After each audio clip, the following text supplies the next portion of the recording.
Hello, I'm Annette Young and welcome to the 51%, a show about women reshaping our world. Coming up, with at least 1/3 of the world's female population experiencing violence at some point in their lives, we take a look at how Spain is attempting to lead the way in halting gender-based violence. Also, we meet Marine Tanguy, who's helping to revolutionise the art world by providing much-needed support for young artists by finding them commercial partnerships. But first, a new United Nations study has revealed home to be the most dangerous place for women around the world. It found more than half of the female murder victims last year were killed by their partners or family members. In France alone, it's estimated a woman is murdered every 3 days as a result of domestic violence. In this special report, our team in Madrid takes a look at how Spanish authorities have made the issue a national priority. You're appearing here as the victim of an alleged crime of mistreatment committed by your husband. Do you want to make a statement against him? Do you want to continue with the case?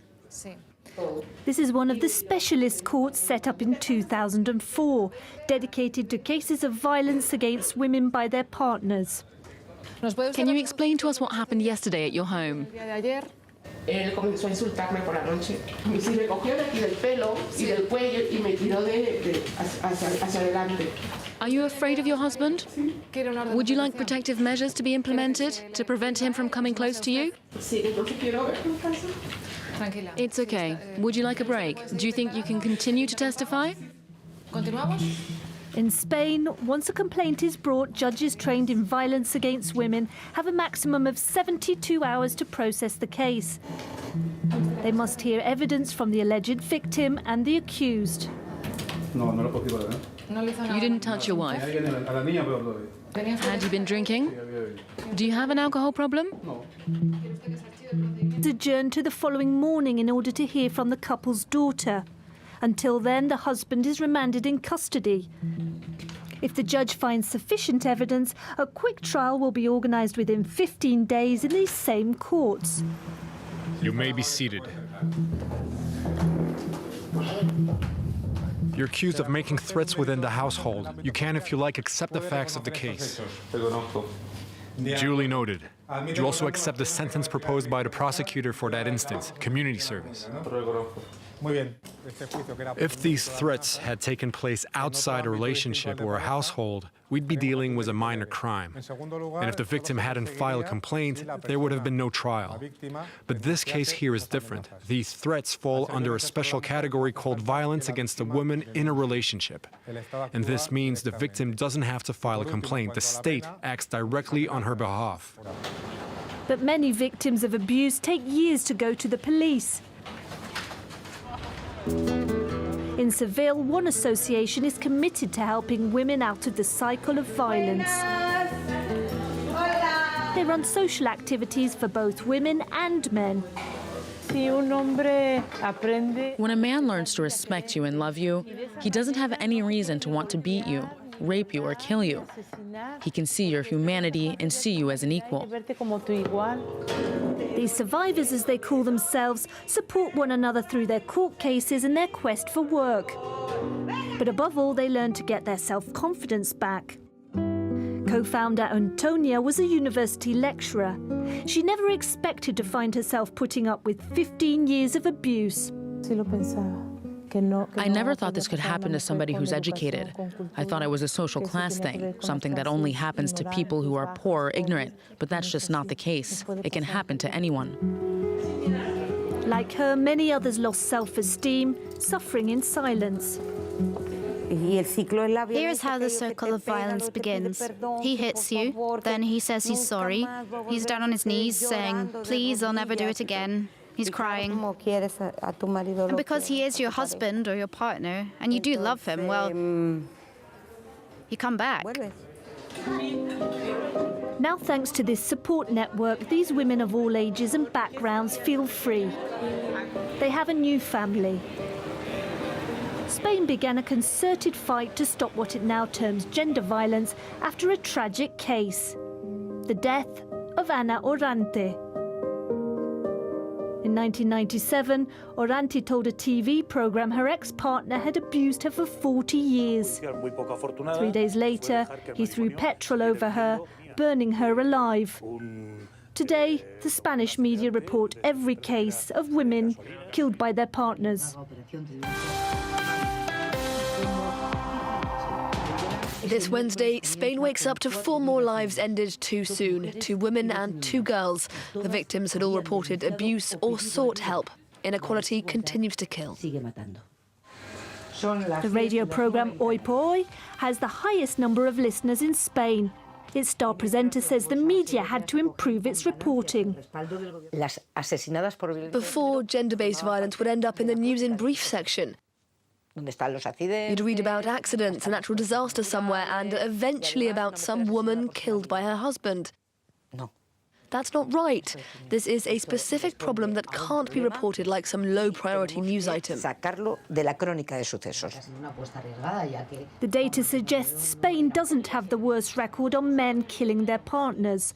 But so far this year, more than 40 women have died this way. Now, what springs to mind when you think of a young artist? Inevitably, images of a person struggling to financially survive as she or he attempts to create works of art. Born in France and now living in London, Marine Tanguy first entered the art world when she was just 21 years old, but she didn't like the inequality she witnessed. As a result, she went on to establish the MT Art Agency, aimed at disrupting the art sphere by creating innovative ways of income for artists. And this year, she was named by Forbes magazine on their list of 30 under 30 most influential people in the art world. And she joins me today. Marine, thank you so much for coming in. As I just said, you were just 21 when you first entered the art world. What did you find that you so disliked? So I think I came at it with a lot of naivety. Like, I loved art, so of course I was going to work in that industry.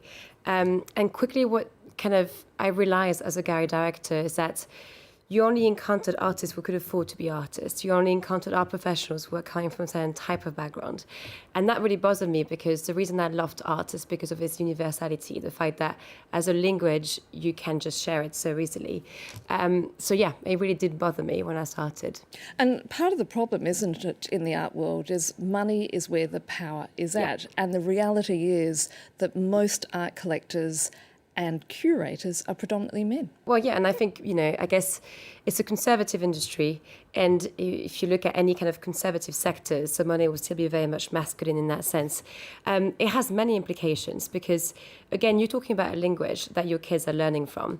So you're going to museums and you're learning about your history, but actually you're learning about the history from a type of people. And that is, again, because it's still controlled by that financial aspect. So you need a diversity of finance so that you have a diversity of the visual itself, because you will only ever see the art that's been commissioned, and that requires that financial transaction. So what is so different about your agency? Hopefully everything. So I guess there's a few things. Once you can apply to us, we have 200 artists that apply to us monthly. You now have a fair selection system. It's not Marine's grantee, it's a selection committee that therefore establishes why they will select you or not. We also look generally to build a reputation across all sectors, because we understand that you will need different types of partnerships to be building up your names. And contacts is one thing that you may not have if you don't come from a certain background. We also finance the studio cost monthly, which is very important to me, because it's also a way to say, doesn't matter where you are, if you're talented, we'll be behind you. So I hope we have a very human approach, that if you are a really inspiring human, you should have the resources behind you that helps you getting there. And as a result, are you promoting many more young female artists? So that's the interesting thing, is that I got told you should only have women artists. And I was like, no, because I just want my women artists to be known as the best artists. I do want them to be known as the best female artists. That kind of defeat the point for me. And by not looking at gender, by not looking at skin colours, we actually have 50-50 in terms of the artist group. And I would never, ever take on someone just because I want to tick a box. I'm generally incredibly excited that every single person that's coming through our group is very talented. So I think, again, by not hopefully being biased, you end up showing that the numbers organically make sense to be in 50-50. So that's exciting. I think there is always more work to do on empowering women, because they do come, sadly, still with less confidence than some of my male artists. artist. Now Adelaide, that just appeared, actually is doing better than her male counterparts, and I think that is showing that as we speak now, we have successes that as women, they are starting doing a lot better. Is the art world changing as a result? I mean, you need another 40 years, but this is why I started early. Is it art world changing? Yes, because thanks to tech, you have more access into it. People can now hear about it, they can enter it more easily and at a smaller cost. So I think, yes, I will be changing it. Now, do I want a lot more? Of course I do. I want a lot more. I want everyone to feel this is their world, not just a type of people. And I want all type of artists to be able to inspire a lot more people through that industry as well. Now, you have an incredible social media presence, and one of the things you've talked about publicly is how social media has made a monster, if you like, of certain people, people like Kim Kardashian. Yeah. So what can social media do in order to promote young artists? So let me just give you a fact that scares me every time I think about it, is that Kim Kardashian has 190 million followers and the Louvre Museum has 1 million. That's in terms of disparities. So that's what I want to change. I want to raise influence towards people who talk about things that are meaningful. So my artist talks about gender issues, sustainability, cultural integration. They need a stronger influence for people to listen to that. Sadly, the current social media channels, your top 5, are definitely not your perfect model in terms of social or meaningful sense. I hope we change it.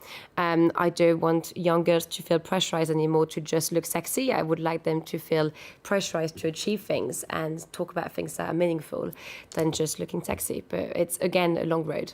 Marine, it's been great speaking to you. Thank you so much. And that's it for now. You can also connect with us via our Facebook page, that of course being France24.51%, or do send us a tweet at _51%. We're going to leave you now with images of the more than 4,000 Colombians who shone like glow sticks at the same time. As a result, they broke a Guinness World Record during an event in Bogota in support of defending women's rights and ending gender-based violence. So until our next show, bye for now.